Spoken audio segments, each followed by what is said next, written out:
கர்த்தர் நல்லவர். ஆண்டவர்கிட்ட விடுவிப்பார் அப்படிங்கிற நம்பிக்கை நமக்கு இருக்கணும். காப்பாத்துவார் அப்படின்னு நம்பிக்கை இருக்கணும். விடுவிக்காம கூட போவாரு அப்படிங்கிற அருமையான நம்பிக்கை நம்மகிட்ட இருக்கணும். என்ன நம்பிக்கை இருக்கணும்? ரொம்ப அபூர்வமான நம்பிக்கை அது. இதெல்லாம் இருக்கணும். ஒரு விசுவாசிக்கு இருக்க வேண்டிய அருமையான நம்பிக்கைகள். கண்டிப்பா காப்பாத்துவாருங்க. அப்புறம் காப்பாத்தாம கூட போவாருங்க இருக்கணும்.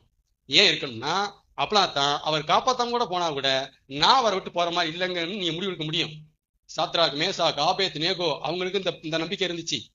நாங்கள் ஆராதிக்கிற தேவங்களை தப்புவிக்க வல்லவரா இருக்கிறார். அப்புறம் தப்புவியாமர் அப்புறம் என்ன சொல்ல வராங்க? எங்க ஆண்டவரு தப்புவிப்பாரு, தப்புவிக்காம கூட போவாரு, இதான் சொல்ல வராங்க. அந்த நம்பிக்கை இருக்கணும். அது இருந்தனாலதான் தப்புவிக்காம போனாலும் நாங்கள் எங்கள் நிலைப்பாடை மாற்ற மாட்டோம், எங்கள் ஆண்டவரையே சேவிப்போம் சொன்னாங்களா? அது மாதிரிதான் யோபுவும். கொன்று போட்டாலும் நம்பிக்கையா இருப்பேன்.